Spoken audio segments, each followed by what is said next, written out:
Okay, picture this. It is a Monday morning. The absolute worst kind of Monday. Uh-oh. I know this feeling. You're running late, obviously. The coffee machine is broken again. There's a stack of overdue bills on the counter that you are, actively choosing to ignore. Because looking at them causes actual physical pain. It does, and you're just trying to look functional enough for a meeting you definitely do not want to attend. That sounds like a painfully accurate description of, well, my last Tuesday. We've all been there. But here's the twist. You're standing there, staring at that broken coffee machine, and you secretly have the power to shoot fire from your hands. Oh, okay. So I can fix the coffee situation. You can, but you still have to go to the meeting. Right. The fire doesn't get you out of the Zoom call. Exactly. And that is exactly where we're starting today. We are taking a deep dive into the world of Claire Blanche and the Whisper. And, for anyone expecting high towers, ancient prophecies, dragons hoarding gold. Yeah, you might want to adjust your expectations. This is not high fantasy. This is, I don't know, what would you even call it? I've been calling it gig economy magic. I love that. Or maybe administrative fantasy. It's a genre where the supernatural stuff is just completely woven into the grind of modern urban life. Less about saving the kingdom. And more about surviving the work week while also, happening to be a wizard. Which I find so fascinating. The source material we're looking at today revolves around a protagonist, Claire Blanche. She's a magical being, clearly powerful, but her life is just defined by that same chaos that defines ours. Broken appliances, bad dates, the struggle to make rent, all of it. And that grounding is what makes the central mystery so compelling. Because in this world, there is something called the Whisper. Mm-hmm. And when the Whisper breaks, it's not just some abstract magical problem, it's a logistical nightmare. It really is. So our mission today is to trace this journey. We're going to go from a glitchy, magical radio signal, track it through a hidden market, all the way to a black metal sphere. Hidden in a Starbucks. In a Starbucks, of all places. And Yeah. finally, to a transformation that honestly changes how you look at the entire concept of power. It's a wild ride. And the destination is really not what you'd expect. So let's start with Claire herself, because usually in these stories, the main character is the chosen one, right? They've got the biggest sword or the brightest magic. But Claire is, well, she calls herself a white hybrid. Right. Can you break down this color system? Because it's not just for aesthetics, is it? No, it's completely functional.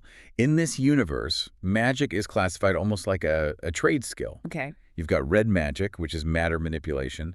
These are your heavy hitters who can change the physical world, build walls, crush cars, that kind of thing. Right.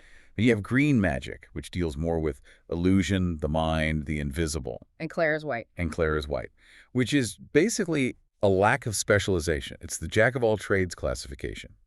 A white hybrid can do a little bit of everything, a little red, a little green, but with way less intensity than a specialist. So if a red mage can build a house in an hour. Claire can maybe fix a leaky faucet. Huh. She gives a great example in the text, actually. She says she can inflate a bike tire with a touch, but she can't turn the bike into a motorcycle. Okay. She can heat up her coffee cup, but she can't boil an ocean. She calls it just enough. Exactly. And in a typical fantasy novel, this would be framed as a weakness. She'd be the underdog trying to get stronger. But that's not what happens here. No, the source material totally flips that. Claire uses these small tricks to disguise reality and just navigate the modern world.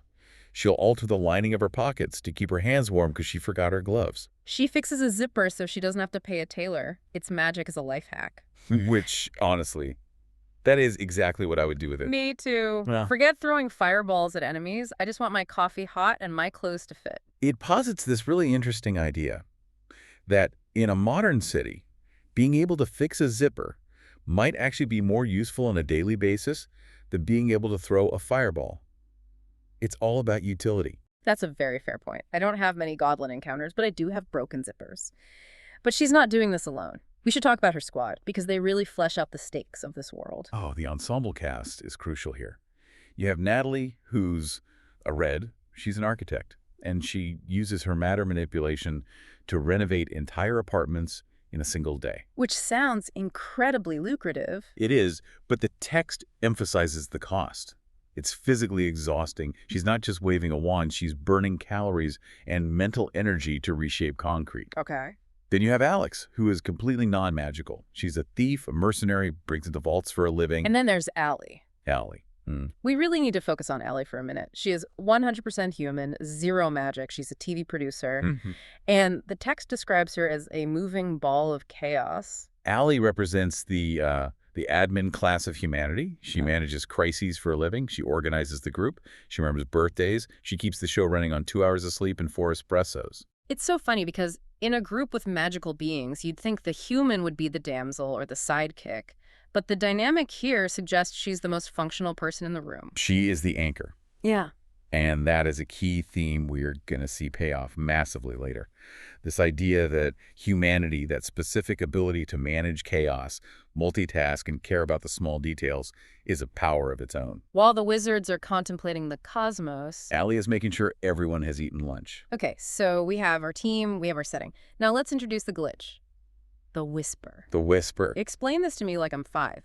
Is it a person, a god, a network? Think of the whisper as a collective magical instinct. It's described like a radio station that is always playing in the background of every magical being's mind. It's the Sarvati, the living memory of magic. So it's like a magical subreddit that lives in your head. In a way, yeah, it connects everyone. Usually it's a guide. If you're lost, it nudges you left. If you need an answer, it might whisper it to you. It's a source of premonitions, tips, even gossip. It's the glue that holds the whole magical society together. Until that Monday morning. Right. Suddenly the whisper goes haywire. It starts stuttering. It's glitching out. It's giving answers to questions nobody asked. It's acting like a GPS that's had way too much to drink. The characters describe it as sounding tired, which is so creepy. It's incredibly unsettling for them. I mean, imagine if your gut instinct suddenly started speaking gibberish or shouting random numbers. So Claire and the squad, they decide they have to investigate. And this investigation leads them on a scavenger hunt that feels very bureaucratic. Yeah, they aren't climbing a mountain to find some ancient sage. No, they go to a bar. The Hollow Bar. And I love the description of this place. It changes its appearance, right? Yes, it's a shape-shifting establishment. Sometimes it's a laundromat, sometimes a library. When they arrive, the owner, Roland, is missing. All that's left is a cracked glass and a napkin with the word market on it. Subtle. Very noir. Right. It leads them to the Echo Market, a hidden magical bazaar, and eventually to an invisible library. Which is hidden inside a public library. I have to stop you on the library. All right. Because the way they get in is just, it's so specific. They have to find a particular flickering light bulb and use a password about honey and milk. It creates this sense of a world layered right on top of ours, you know? But the real breakthrough comes when they find a digital enigma inside, a riddle that reads, "Where the desert is vain." Where the desert is vain, V-A-I-N. Now, usually in fantasy, riddles are like ancient rhymes carved in stone. This one is digital, and the solution is just linguistic wordplay. Walk us through it. How'd they solve it? Well, the squad brainstorms. Vain isn't about arrogance here. It's linked to vanity. What is vanity? A mirror and the desert. Well, in this specific city context, that points them toward Horizon Boulevard. They triangulate the location based on these semantic clues. So they gear up. They're ready for a dungeon, a fortress, maybe a creepy basement. And where does the riddle lead them? To a Starbucks. A Starbucks. A completely normal corporate Starbucks with that smooth jazz music and a line for pumpkin spice lattes. I love this scene because it just perfectly illustrates the tone of the series. You have these high-stakes magical mysteries hiding in plain sight. They aren't in a cave. They're behind a piece of drywall in a coffee shop. They actually have to peel back the wall, don't they? They do. They find a micro-vanity, a tiny convex mirror hidden in the drywall. And this leads them to the archivist. Now, be honest, when I say archivist, what pops into your head? Robes, long white beard, dusty scrolls, maybe a staff, something ancient. Naturally. Yeah. But here, the archivist is named Declan. He's a middle-aged barista. A barista, of course he is. And his backstory is so wonderfully random. He wasn't born into a secret order or anything. He was recruited decades ago after a poker game. What? He's just a guy who gets paid a monthly stipend to keep dangerous things safe. He takes them to his house, which smells like cookies, by the way, not sulfur, and shows them the artifact. The black metal sphere. This sphere is the source of all the trouble. It's humming, it's vibrating. Declan says it's been speaking to him lately, and there's this chilling detail. The sphere reflects things that aren't there. It reflects Declan's mother smiling, even though she's asleep in the next room. Okay, that is the moment where it shifts from quirky urban fantasy to like existential horror for me. It's not just a rock, it's watching. Exactly. So the squad takes this sphere back to Claire's apartment to test it. Mm, And this is where Allie, our human TV producer, really shines. right. Because while the magical characters are sensing energy, what does Allie do? She goes full science mode. She can't cast spells, so she gets out thermometers. She checks sound waves. She treats it like a technical problem on a film set. And that perspective is key. She discovers that the sphere isn't just emitting a signal, it's reacting. Specifically, it is reacting to her. It mimics her voice, it harmonizes with her. But why Allie? Why not Claire, who is actually magical? That's the central question. The text implies that the whisper isn't just a signal anymore. It's become a collective dream. It's an ear that has been listening to the world for so long that it wants to become a voice. Mm. And magical beings, they're just used to the whisper. They take it for granted. But Allie, she's chaotic, she's human, she's vibrant. She treats it with curiosity, not reverence. And then the break The happens. sphere cracks open. It's a moment of pure transformation. A beam of blue light escapes and spirals around Allie. The whisper enters her. Claire describes feeling it in her ribs. It's so visceral. It's no longer a background radio station. It is a presence inside her friend. Allie becomes the vessel. The moment this happens, it's like a beacon going off. The entire magical world knows. And this brings us to the bad guys, or, well, the antagonists. Because in this world, even the villains feel a bit corporate. They do. We've got the Council of Elders. The council. They sound impressive, but the text describes them as regular people just holding on to power. One is a plumber, one is a lawyer, another is a school teacher. They are the bureaucrats of magic. But then you have the heavy hitters. You have Elizabeth Vaughn, the Queen of Witches, who is also a manager for a pop star. Which makes perfect sense, doesn't it? If you have charisma magic, where else would you go? She understands influence. And then there's Seraphim, the Archmage. Seraphim is the most dangerous because he represents the Sarvathi establishment. He's supposed to be the ultimate neutral party, the voice of reason. But he's not. No. As we find out, he's been manipulating events from the start. He used an avatar, a character named Farsane, to push everyone toward this moment so he could seize the whisper for himself. He wants to control the collective dream of the world. That's some typical supervillain stuff. So the group retreats to the threshold. What is that? The threshold is an underground space, a sort of liminal zone between worlds where magic is dampened. It's a sanctuary. They go there to figure out how to help Allie, who is now literally glowing and speaking in multiple voices. And this is where the confrontation happens. Elizabeth Vaughn tries to extract the whisper using something called a vase of souls. Which just sounds incredibly ominous and painful. And this triggers Claire. Now, we established earlier that Claire is a white hybrid. She's not a combat mage. She inflates tires. But here, she taps into something different. White anger. Explain that. Is that a specific spell? It's less of a spell and more of a state of being. Ah. White magic connects everything. When Claire sees her friend being tortured, she taps into that connection and just inverts it. It's pure explosive emotion. She shatters the barriers Elizabeth put up. But Seraphim steps in, and he tries to forcibly take the whisper from Allie. He treats it like software he can just download. And this is the climax of the theme we've been discussing. Yeah. The power of the human element. The whisper is fully awake now.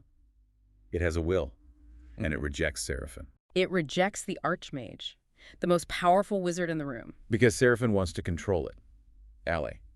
Allie just wanted to understand it. She befriended it.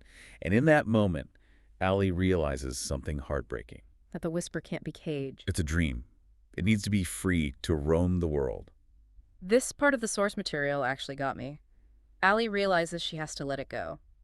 But the connection is too strong. She can't just separate from it. She has to dissolve with it. It's a sacrifice. She allows the whisper to leave her body to return to the ether, but in doing so, she vanishes into particles of light. She leaves behind just a memory and a final thank you. It's tragic, but then you look at the aftermath. This is maybe the most important part of the whole deep dive. The whisker returns to the world, but it has changed. It has Allie's voice now. Exactly. Hmm. Before all this, the whisper was cryptic, ancient, maybe a little cold. Now, it reminds people to go to bed early. It tells them to eat something. It nags them to pay their bills. It's like the collective magical unconscious of the world turned into a caring, slightly overworked TV producer. It proves that while Allie is gone physically, her humanity, her specific brand of caring for the mundane needs of people, imprinted on the magic itself. So let's bring this back to the so what of it all. We started with broken coffee machines and ended with a sacrifice that changed the very nature of magic. What does this tell us? I think it challenges the traditional fantasy trope that power equals dominance. Hmm. In this story, the Council of Elders, the Archmage, the Queen of Witches, they all wanted to control the Whisper. They wanted to bottle it, study it, use it as a weapon. But Ellie treated it like a person. She treated it like a friend. And because she was grounded, because she understood the value of ordinary things, she was the only one who could actually carry it. It suggests that the most powerful magic isn't the ability to throw lightning, it's the ability to connect. And it reinforces that idea from the beginning, right? That small tricks to disguise reality. The real magic wasn't the grand rituals in the temple. It was the friendship between these four people sitting in a coffee shop. Precisely. The magic served the mundane, not the other way around. It validates the idea that managing the chaos of life, paying the bills, checking on your friends, keeping the show running, is itself heroic. It makes me think about my own life. If I started hearing a voice in my head telling me to hydrate and sleep more, You'd probably just think it was your conscience. Or your mother. or maybe it's the whisper finally looking out for me. It's a comforting thought, isn't it? That the universe isn't just vast and cold, but that there might be something out there that just wants to make sure you're wearing a warm enough coat. So here's a thought to leave you with today. We go through our days dealing with the mundane, the traffic, the bills, the broken appliances. But if the collective unconscious of the world started giving you life advice based on your daily habits, would you recognize it as magic? Or would you just think you were finally getting your act together? That is the question. Thanks for diving in with us. Check your pockets for warmth and maybe listen to that little voice telling you to go to bed. See you next time.